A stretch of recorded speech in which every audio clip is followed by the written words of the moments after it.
HOA fined me $500. They didn't know I owned the road. The $500 fine that changed everything. The letter was sitting on my front door when I got home. A bright red violation notice. At the top, in bold letters, it said, "Final warning. HOA fine, $500. I read it twice because I honestly thought it was a joke. The reason? Unauthorized use of community access road.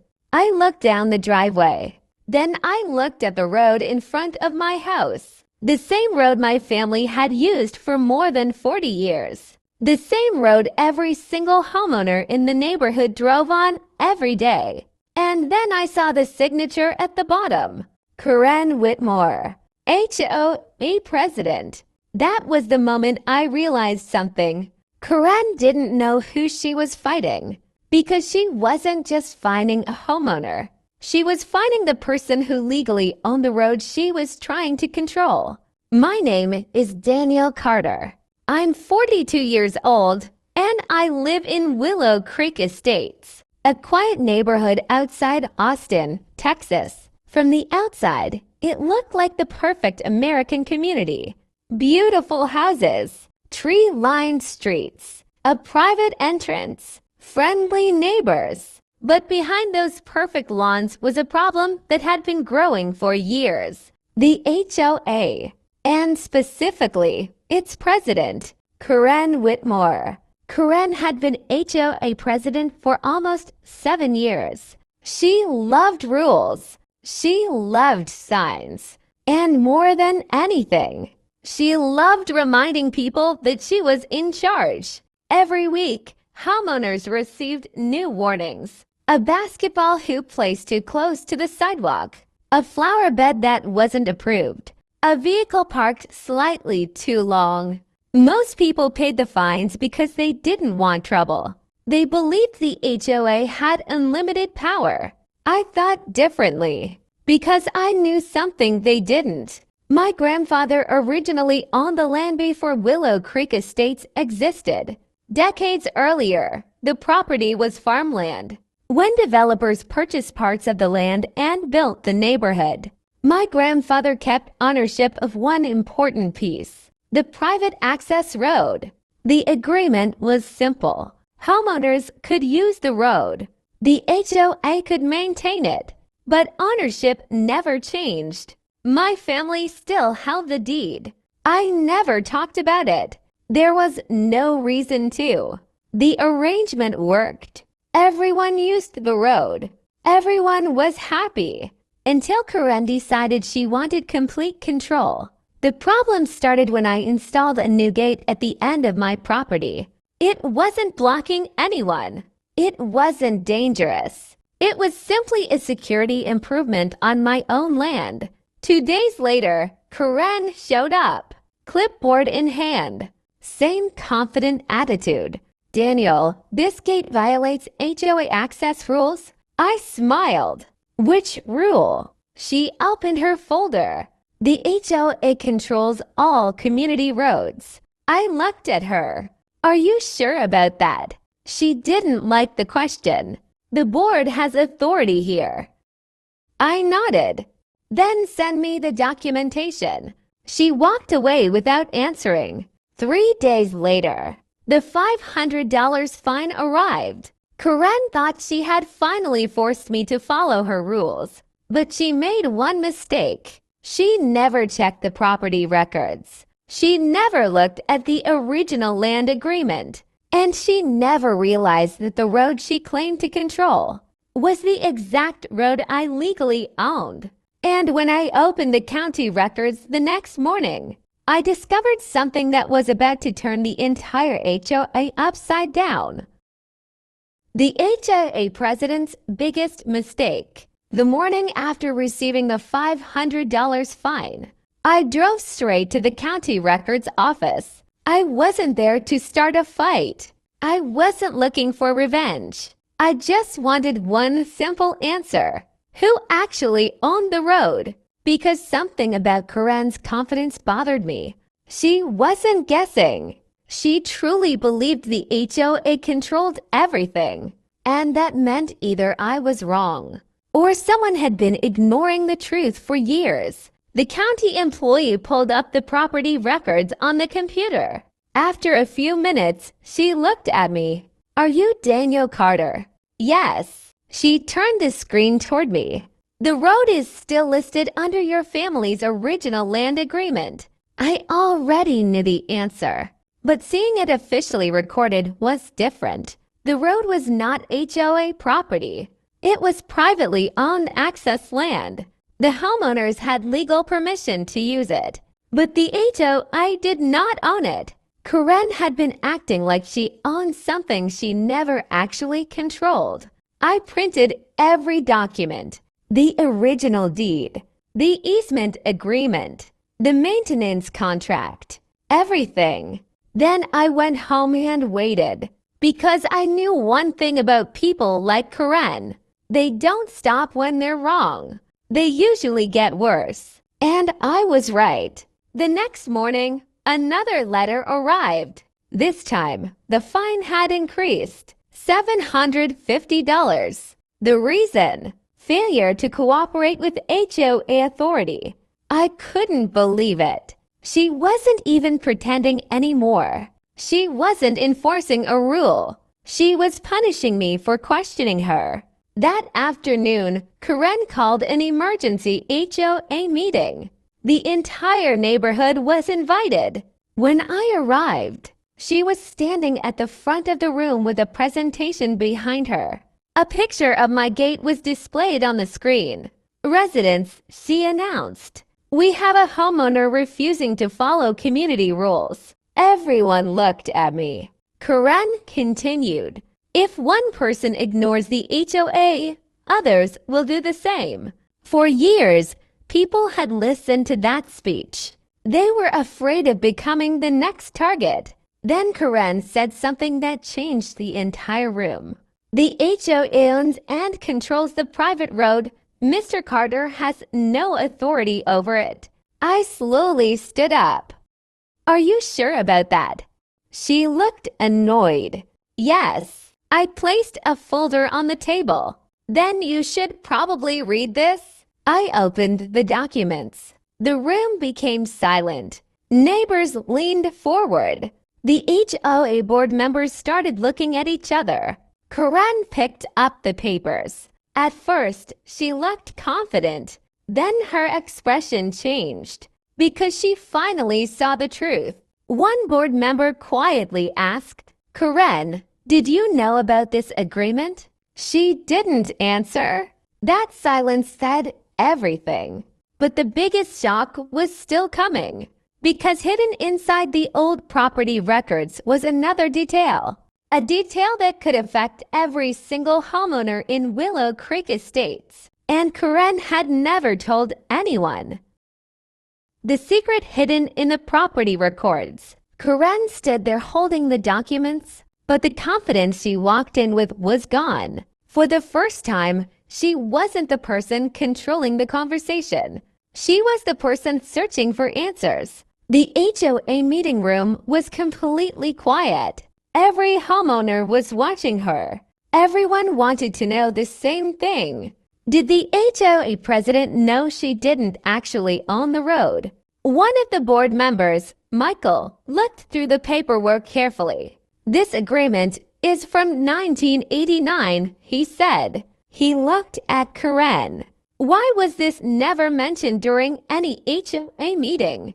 Karen quickly responded, "Because it doesn't matter. The HOA has always managed the road." I shook my head. Managing something doesn't mean owning it. That sentence changed the mood in the room, because many homeowners realized something important. They had been paying fees for years based on a misunderstanding. I explained the situation clearly. The road was privately owned. The HOA had permission to maintain it. Homeowners had access rights. But the HOA president did not have the power to create rules on the road like it was her personal property. She couldn't threaten homeowners. She couldn't issue fines connected to ownership, and she definitely couldn't claim complete control. Then another homeowner raised his hand. His name was Robert. "I have a question," he said. "Last year, Karen fined me $300 because I repaired my driveway entrance." Everyone looked at him. "She said I needed HOA approval because it connected to the private road." He looked at me. "Was that actually required?" I checked the documents. No. The room became louder because suddenly one fine wasn't the issue. There were dozens, maybe hundreds. People started sharing their experiences. A woman named Sarah explained how she paid a penalty for installing extra lighting near her driveway. Another neighbor said he was threatened with legal action for putting up a security camera facing the road. A retired couple admitted they stopped fighting fines because they believed the HOA had all the authority. But now they realized something. They weren't dealing with a powerful organization. They were dealing with a board that may have misunderstood its own limits. Karen tried to regain control. "This is getting out of hand," she said. "I am the HOA president. I make decisions for this community." But that statement only made things worse because the board members were now questioning her leadership. After the meeting, Michael approached me privately. "I need to show you something." He opened his phone. It was an email from the HOA management company. The email was dated 6 months earlier, and attached to it was the same property agreement I had just shown them. The HOA already had the documents. They knew about the road, but someone decided not to tell the homeowners. Now the question was no longer about a $500 fine. The question was, why did Karen continue enforcing rules she knew she might not have the authority to enforce? And the answer was hidden in the HOA's own records. The evidence that exposed everything. The email changed everything. When Michael showed me the message from the HOA management company, I knew this was no longer a simple disagreement. The HOA had received the property documents months earlier. They knew the road ownership agreement existed. They knew the HOA did not actually own the road, but somehow homeowners were never informed. The next day, the HOA board held another emergency meeting. This time, it wasn't about my gate. It wasn't about the $500 fine. It was about trust. The board members brought every document they had: old agreements, financial records, violation reports, maintenance contracts. And as they reviewed everything, a disturbing pattern appeared. For years, Karen had approved fines related to the private road.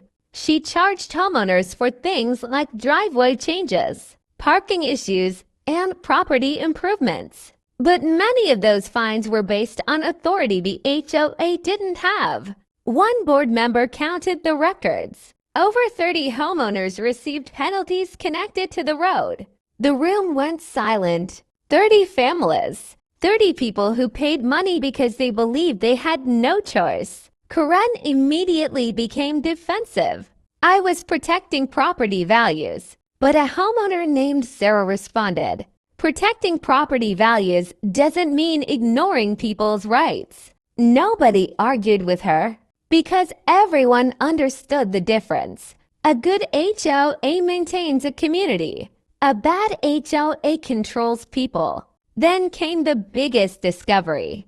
During the financial review, the board found something unusual. Several homeowners who received repeated fines eventually sold their houses, and in some cases, their properties were purchased shortly afterward by companies connected to people close to the HOA leadership.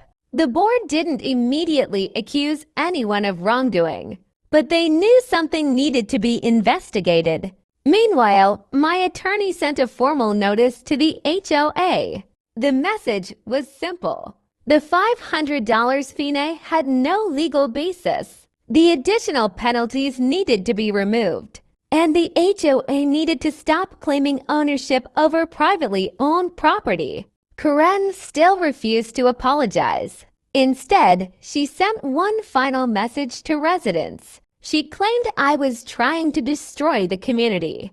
But something unexpected happened. Nobody believed it anymore. The same neighbors who once stayed silent started supporting each other. They shared documents. They compared old finds. They asked questions. For the first time, the homeowners weren't afraid.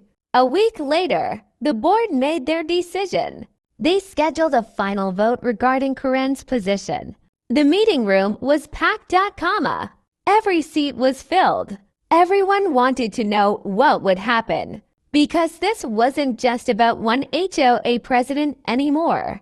It was about what happens when someone believes they have power without limits. And when the final vote began, the final HOA meeting was the biggest gathering Willow Creek Estates had ever seen.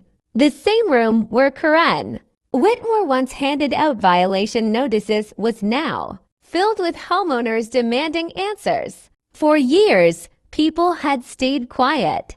They paid the fines. They followed rules they didn't understand. They avoided conflict because they believed the HOA had unlimited power. But everything changed when one homeowner decided to check the facts. The board members reviewed everything one final time. The original road agreement, the property records, the emails, the unauthorized fines, the complaints from residents. There was no longer any question. Karen had gone too far. She had treated HOA authority like personal power, and the homeowners had finally seen the truth. The board president announced the decision, effective immediately. Karen Whitmore is removed from her position as HOA president. The room went silent for a moment. Then people started applauding, not because someone lost their job, but because homeowners finally felt heard. The $500 fine against me was officially canceled. Every road-related violation was reviewed. Several homeowners received refunds for penalties that were issued without proper authority. The HOA also hired a legal professional to rewrite their policies and make sure future rules followed.